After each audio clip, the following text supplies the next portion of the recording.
इस सभा में उपस्थित प्यारे भाइयों, बहनों, माताओं, युवाओं, आप सभी को मेरा प्यार भरा नमस्कार। सबसे पहले महर्षि विश्वामित्र की तपोस्थली रही इस अलीगढ़ की भूमि को मैं शीश झुकाकर प्रणाम कर मेरी बात की शुरुआत करना चाहता हूं। जब भी अलीगढ़ आते हैं, राजा महेंद्र प्रताप सिंह जी को कैसे भूल सकते हैं, जिन्होंने अपनी संपत्ति का परवाह किए बगैर शिक्षा को बढ़ावा देने के लिए उस जमाने में इनिशिएटिव लेकर महेंद्र प्रताप सिंह जी ने ढेर सारे काम किए। ये भूमि है जहां शहीद आजम भगत सिंह कई महीनों तक सादीपुर गांव में रहे और क्रांति की ज्योत को प्रज्वलित करते रहे। मित्रों, ये राष्ट्रीय आंदोलन के साथ जुड़ी हुई अलीगढ़ की पवित्र भूमि है।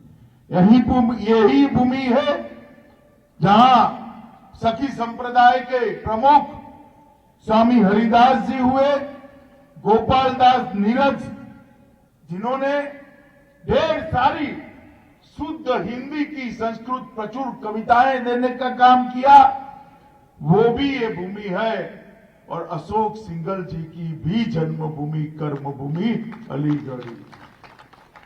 और मेरे लिए जैसे लोगों के लिए बहुत बड़ा आकर्षण का केंद्र है हमारे बाबूजी स्वर्गस्थ कल्याण सिंह जी की भी कर्मभूमि और जन्मभूमि यही अतरौली, यही अलीगढ़।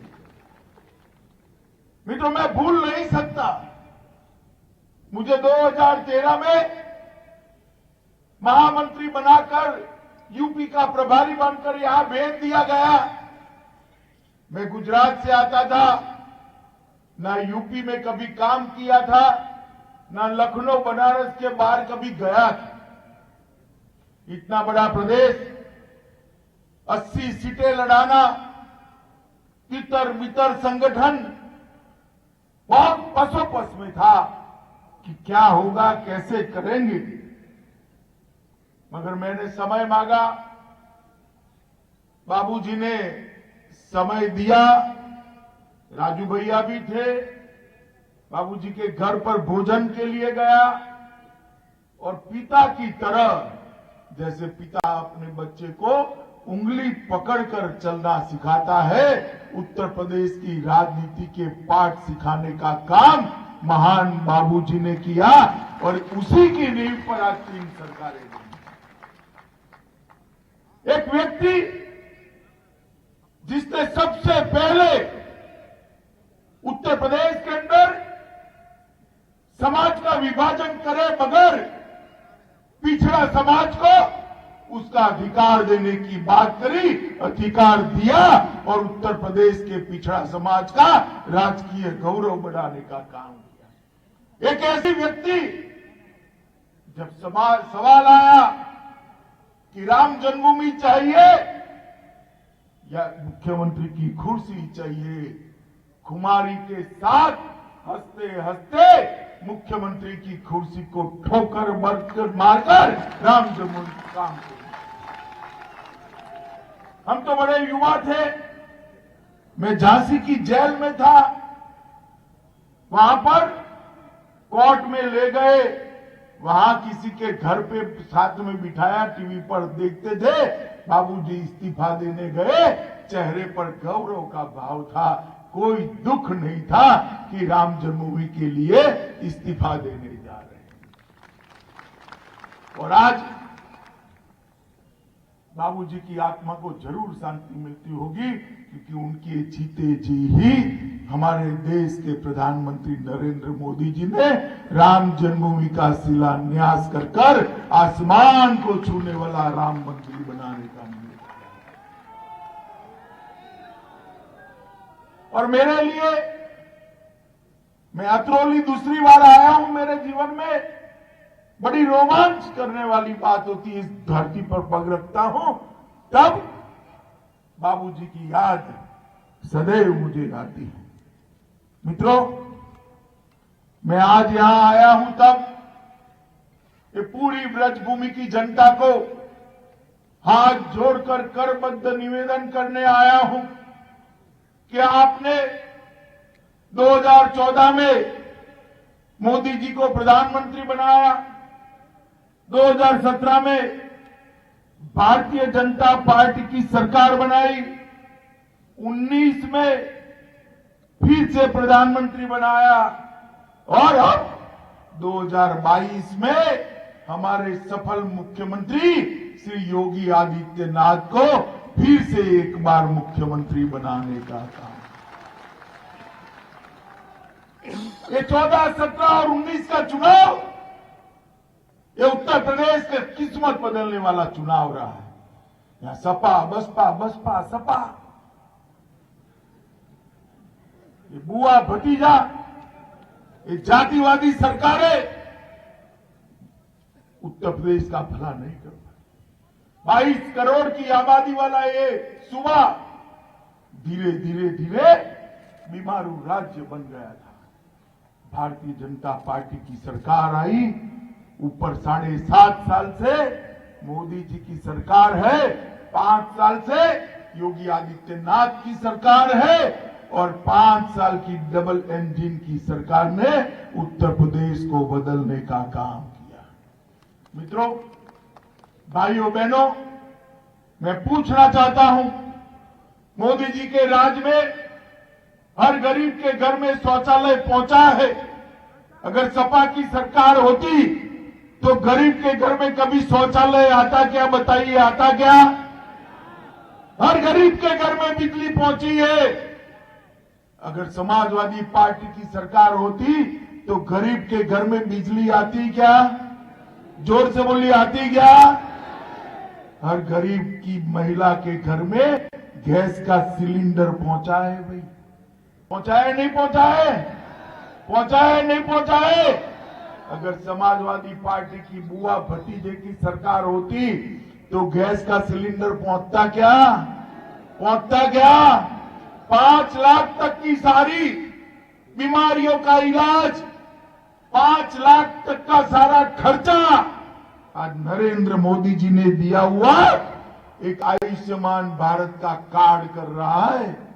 मुझे बताइए माताओं, बहनों, भाइयों, सपा बसपा ने कभी ऐसी व्यवस्था करी थी क्या? जोर से बोलिए, करी थी क्या?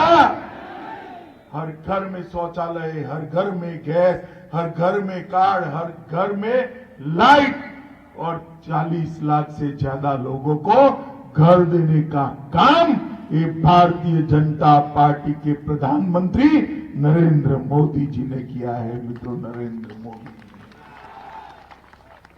आप मुझे बताइए भाई, कितने लोगों ने टीके लिए? हाथ ऊपर करिए तो। सबने लिए ना? एक पैसा देना पड़ा है आपको? जोर से बोलो, देना पड़ा है क्या? ये अखिलेश बाबू टीके का विरोध करते थे कि ये तो भाजपा का टीका है, हम नहीं लगाएंगे।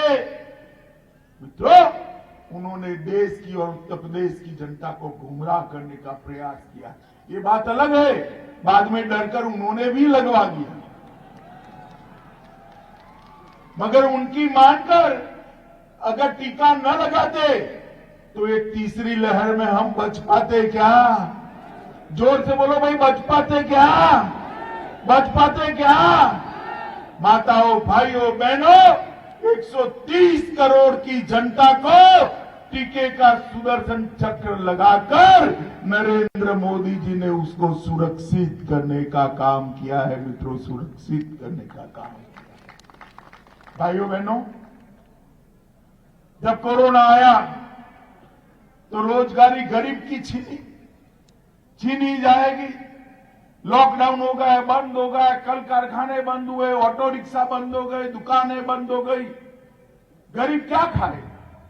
जो हर रोज लाकर हर रोज खाता था उसके खाने के लाले पड़ने लगे। मित्रों, नरेंद्र मोदी जी ने देश के 80 करोड़ गरीबों को और मेरे उत्तर प्रदेश के 15 करोड़ गरीबों को 2 साल से प्रति व्यक्ति 5 किलो अनाज भेजने का काम भारतीय जनता पार्टी के प्रधानमंत्री नरेंद्र मोदी।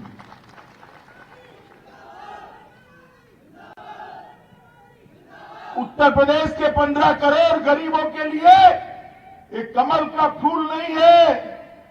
कमल के फूल पर मां लक्ष्मी, मां अन्नपूर्णा साक्षात उनके घर में आई है। उनके बच्चों के पेट भरने का काम 2 साल तक नरेंद्र मोदी सरकार ने किया है। मित्रों, मुझे 7 अर्थ में बताइए, इस सपा बसपा सपा की सरकारें चलती थी, तब राजा महेंद्र प्रताप सिंह के नाम पर किसी को यूनिवर्सिटी बनाने का याद आया था क्या? आया था? बनानी चाहिए या नहीं बनानी चाहिए?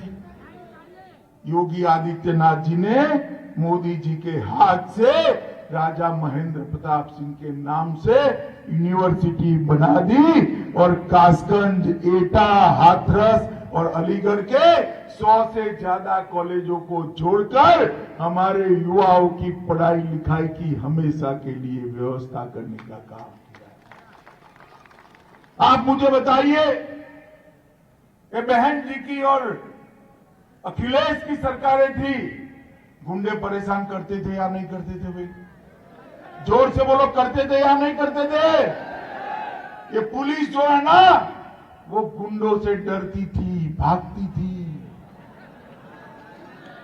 पूरे देश में पुलिस से गुंडे डरते हैं। उत्तर प्रदेश में माफियाओं से पुलिस डरती थी। योगी आदित्यनाथ की सरकार आई, 5 साल में माफिया पलायन कर गया उत्तर प्रदेश के बाहर। आज पूरे उत्तर प्रदेश में माफिया ढूंढते हैं तो 3 ही जगह पे दिखाई पड़ता है।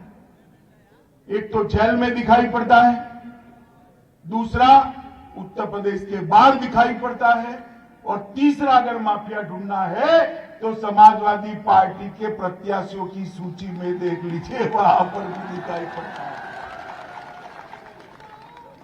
मुझे बताओ, ये लोग उत्तर प्रदेश का भला कर सकते हैं क्या?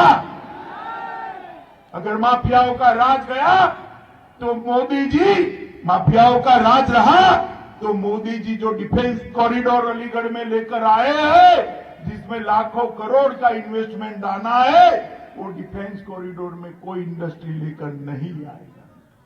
आएगा? बताओ आप, आएगा क्या? ये भाई बैठ जाओ तुम। ये मीडिया वालों को बुलाओ तो जरा, बैठ जाओ भैया, बीच सभा में क्या कर रहे हो आप? बैठ जाओ नीचे। ये कैमरामैन बैठ जाओ।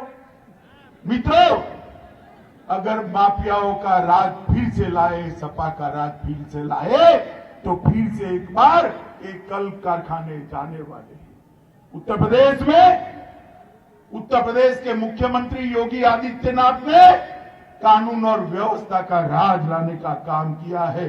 डकैती में 70% की कटौती, लूट में 69% की कटौती, हत्या में 29% की कटौती, अपहरण में 35% की कटौती और बलात्कार के अंदर 30% से ज्यादा कटौती करने का काम ये भारतीय जनता पार्टी की सरकार ने किया है। मित्रों, आप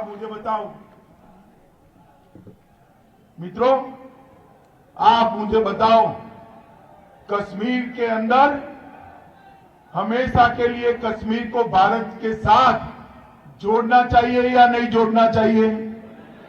जोर से बोलो, जोड़ना चाहिए या नहीं जोड़ना चाहिए? धारा 370 जानी चाहिए थी या नहीं जानी चाहिए थी? इस सपा बसपा कांग्रेस कभी हटाते क्या? हटाते? आपने मोदी जी को प्रधानमंत्री दूसरी बार बनाया। 5 अगस्त 2019 को मोदी जी ने धारा 370 को उखाड़ कर फेंक, ये विरोध करते। अखिलेश खड़े होकर धारा 370 का विरोध करते थे। आएंगे नहीं, हिम्मत नहीं अतरौली आने की, मगर आए तो पूछना अतरौली वालों कि क्यों विरोध करते थे धारा 370 का। इस तरह से वोट बैंक की राजनीति होती। मेरे सामने खड़े होकर कहा था खून की नदियां बहेगी। अरे अखिलेश बाबू, खून की नदियां छोड़ो, कंकर चलाने की किसी की हिम्मत नहीं हुई। नरेंद्र मोदी जी ने देश को सुरक्षित करने का काम किया है। भाइयों बहनों, देश को सुरक्षित करने का काम ये सोनिया मनमोहन की सरकार थी। 10 साल तक सपा बसपा इसका समर्थन करते थे और पाकिस्तान से आलिया मालिया जमालिया घुस जाते थे, हमारे जवानों के सर काट कर ले जाते। और वहां दिल्ली में प्रधानमंत्री के सर पर, माथे पर जू नहीं रहे, मौनी बाबा मौन बैठे थे। नरेंद्र मोदी जी की सरकार आई, भाजपा की सरकार आई। ये पाक प्रेरित आतंकवादियों को मालूम नहीं था कि ये सरकार बदल गई है। उन्होंने उरी में हमला किया, पुलवामा में हमला किया, हमारे जवानों को मौत के घाट उतार दिया। मित्रों, मगर इस बार कांग्रेस की सरकार नहीं थी, ना ही मनमोहन सिंह प्रधानमंत्री थे। भारतीय जनता पार्टी की कमल फूल की सरकार थी और नरेंद्र मोदी जी प्रधानमंत्री थे। मित्रों, 10 ही दिन के अंदर सर्जिकल स्ट्राइक और एयर स्ट्राइक कर पाकिस्तान के घर में घुसकर आतंकवादियों का सफाया करने का काम ये भारतीय जनता पार्टी। नरेंद्र मोदी जी ने देश की 130 करोड़ की जनता का माथा गौरव से ऊंचा कर दिया। दुनिया भर में संदेश भेज दिया कि भारत की सीमाओं का उल्लंघन करने का किसी को भी अधिकार नहीं है। मित्रों, ये अपना अलीगढ़, मैं तो गुजरात से आता हूं। आज भी गुजरात में ताला लाना है तो कोई ऐसा नहीं कहता है ताला लेकर आओ, ऐसा कहते हैं अलीगढ़ का ताला लेकर आओ। कहते हैं या नहीं कहते देश भर में? जरा जोर से बोलो ना भाई। ये अलीगढ़ के ताले की फैक्ट्री को ये बुआ भतीजा ने ताला लगा दिया था। लगाया था या नहीं लगाया था? फैक्ट्रियां बंद थी या नहीं थी? एक जिला एक उत्पाद हमने हमारे घोषणा पत्र में लेकर आए। ताला उद्योग को बढ़ावा देकर अब सैकड़ों ताले बनाने की फैक्ट्री फिर से अलीगढ़ में शुरू हो गई है। मित्रों, फिर से शुरू होने की ये काम भारतीय जनता पार्टी। ये राहुल बाबा है, इनको मालूम नहीं है, अभी अभी घूमने निकले हैं, उनको मालूम नहीं है कि खरीफ में कौन सा फसल होता है और रबी में कौन सा। मगर किसी ने पकड़ा दिया उनको कि भाई अलीगढ़ जाओ तो आलू की बात करना, किसान खुश हो जाएंगे। अब ये किसान को क्या समझते हैं मालूम नहीं है। राहुल बाबा सुबह 4 बजे ठंड में पानी डालने किसान जाता है, उसने जमाना देखा है, कोई आपकी बातों से खुश नहीं होगा। मगर बात करने लगे तो बात क्या की, हम यहां आलू की फैक्ट्री लगा देंगे। भाइयों बहनों, बताओ आलू कभी फैक्ट्री में होता है? होता है क्या? जिसको ये मालूम नहीं है आलू फैक्ट्री में होता है या रोजगार सृजन के लिए कुछ भी नहीं था।